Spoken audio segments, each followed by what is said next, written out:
Bonjour les enfants, qu'est-ce que vous allez faire cet après-midi, dis-moi? On va voir les vitraux. Ah, c'est beau les vitraux. Qu'est-ce qu'ils ont ces vitraux? Je sais pas.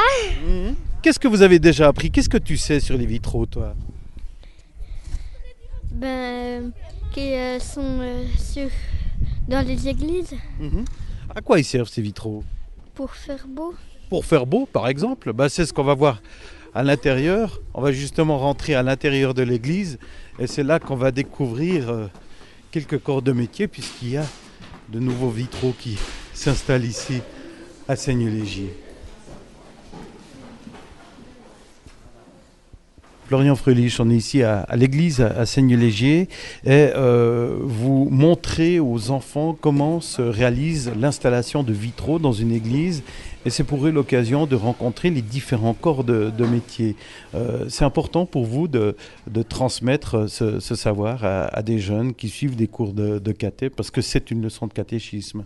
Alors, c'est une manière indirecte, effectivement, de parler de catéchisme. Moi, je dirais c'est bien plus quand même. C'est une façon très concrète de voir un texte biblique se réaliser sous forme de vitraux. Et c'est vrai, cet après-midi, c'était un après-midi très rempli. Il y avait différents corps de métier qui travaillaient. Il y avait plein de bruit dans cette église. À un moment donné, il y avait même l'organiste qui s'entraînait pour la messe de dimanche prochain. Et ils ont vu le verrier, découper des verres, monter des châssis. Ils ont vu le serrurier monter un groupe qui s'intitulera Golgotha. Je crois qu'ils ont eu un très bon aperçu cet après-midi de ce que ça comporte comme travaux. À ton avis, comment est-ce qu'on fait des vitraux? Avec du verre fondu. Et comment ça se passe? Qu'est-ce qu'on va découvrir là? Je sais pas. On va voir ça. Ici, vous avez le verrier, celui donc qui travaille. C'est quoi un verrier? Qu'est-ce qui travaille un verrier? Je sais C'est pas. facile. Le verre, exactement, le verre. Il travaille le verre.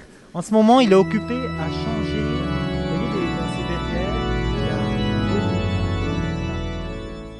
Il y a chez eux un intérêt et un véritable esprit de découverte. Il y a un intérêt, il y a un esprit découverte. Dans la dernière partie de cet après-midi, nous avons tenu à leur faire découvrir leur propre créativité aussi. Ce que je leur ai mis à disposition, c'est une montagne, on peut dire, de chutes de verre, les mêmes verres qu'on a utilisés pour le projet. On a installé 3 rétroprojecteurs et puis sur ces rétroprojecteurs, ils ont eu l'occasion d'assembler des verres et de faire leur propre vitrail. Après, ils l'ont présenté à l'autre groupe et chacun de ces 3 vitraux était totalement différent. C'est quand même surprenant. Et puis tout à la fin, ils ont détruit ce vitrail pour réaliser qu'il était éphémère, contrairement aux vitraux qui vont rester à l'église de Seignelay-Légier. C'était une très belle expérience, je crois. Raconte-moi ton après-midi, raconte-moi le moment que tu as passé à l'église de Seignelay-Légier. On a d'abord fait un peu le tour des vitraux, voir comment c'était tout. Et puis après on a réalisé les vitraux nous-mêmes, un peu avec des morceaux de verre. Puis bon, c'est pas comme des vitraux habituels, ça y va un peu des vitraux en 3D posés sur les autres vitraux.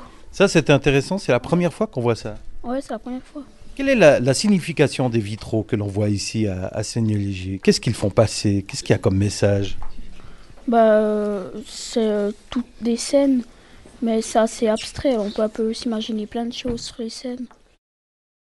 Jean-Pierre Babet, 2 mots sur un après-midi comme celui-ci qu'on vit avec les enfants ici à l'église de Seignelay-Légier. Je pense que c'est un moment unique, inédit pour les enfants de voir la création de vitraux sur une église.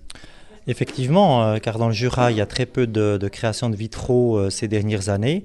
Et c'est un émerveillement pour nous de les voir découvrir cette grande aventure finalement de création, quoi, et de voir comment eux peuvent aussi s'impliquer dans cette créativité. Les vitraux ont une grande tradition dans notre région.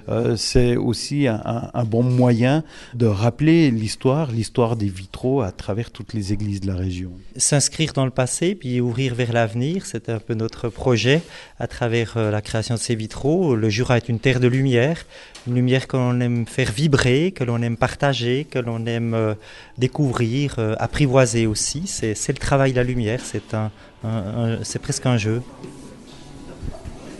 Qu'est-ce qui est intéressant dans ces vitraux? La couleur. Pourquoi il y a un côté bleu, un peu froid, et un côté un peu plus chaud? Parce qu'il y a un côté qui est plus froid, puis l'autre... Qu'est-ce qui représente le côté plus froid? Le Nord. Le Nord, par exemple, et quoi d'autre? L'Ancien Testament. l'Ancien Testament et l'autre? Le Nouveau Testament. Quand on se met devant un tel vitrail, on peut se poser la question du contenu, du thème. On peut partir par exemple d'un texte biblique, ensuite on peut dire ça veut dire ceci ou cela. Mais en fait, ce qui est important, c'est que ça incite à la réflexion. On peut penser plein de choses d'un vitrail. Rien n'est faux, rien n'est juste. Tout est juste en quelque sorte. Et c'est ce qu'ils ont réalisé cet après-midi. Comment est-ce qu'on pense à une idée comme ça lorsqu'on va faire des vitraux?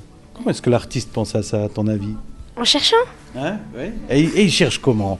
Il est comment? En regardant dans la Bible, j'en sais rien. Ah, par exemple, en regardant dans la Bible. Et puis, qu'est-ce qu'il est? Il est à son bureau, il a un crayon, des feuilles. Comment ça se passe? Comment il travaille, l'artiste, à ton avis? Je pense qu'il dessine déjà les pièces, puis après il met les couleurs, j'en sais rien.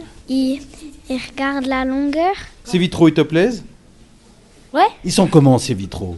Dis-moi en 2 mots. Mais joli, mais pas fini. Joli, mais pas fini. Ah bah ouais, c'est encore... C'est des couleurs vives. Comptez le nombre de couleurs différentes. Comptez. 4, 5 peut-être. 5. Ok. Est-ce que c'est peu ou beaucoup pour tout un vitrail? Il y a l'artiste qui réalise ces vitraux qui est là, Florian Fröhlich. Est-ce qu'il vous a dit quelque chose? Est-ce qu'il vous a parlé de ces vitraux? Oui. Il représente des trucs. Est-ce qu'aujourd'hui, quand tu vas entrer dans une église, tu vas avoir une autre vision de ces vitraux? Est-ce que tu vas les regarder différemment? Bah ouais, Pourquoi? leur forme. Si on te dit aujourd'hui, comment est-ce que l'on fabrique des vitraux, qu'est-ce que tu réponds? Ben, on fait d'abord la forme, après on les place, puis on met les... La forme, on l'a fait comment? On l'a fait sur un papier? On l'a... Ben, on fait d'abord la forme, puis après on le place sur dessus. Et vous avez réalisé des vitraux vous-même, alors? Comment est-ce que vous avez fait ces vitraux? On a fait avec notre imagination. Avec du verre, plusieurs couleurs. Puis ils étaient de différentes tailles. Est-ce que c'était intéressant? Ouais. Le scotcher contre le verre. Comment faire tenir ça? Qu'est-ce que vous voyez? Vous avez vu? Touchez voir ça. C'est du solide, hein? C'est vraiment du métal. Donc c'est des châssis métalliques. Alors, qu'est-ce qui t'a marqué cet après-midi? Qu'est-ce qui t'a plu? Que chaque pièce de verre ne retient pas la lumière de la même façon. Qui est-ce que vous avez vu cet après-midi à Seignelay-Légier? Les verriers, le prêtre. Est-ce que tous ont parlé des vitraux? Est-ce que tous ont dit quelque chose de différent? Oui. Le prêtre, qu'est-ce qu'il a dit? Il a à peu près dit la même chose que l'architecte, mais les verriers, pas la même chose. Qu'est-ce qu'ils disaient les verriers alors? Pour savoir comment il fallait la placer, puis où, il fallait qu'il discute avec l'architecte, puis c'est pas tout à fait tout le temps d'accord. Vous redécouvrez les vitraux à travers les questions des enfants, à travers un après-midi que vous vivez avec les enfants comme ça.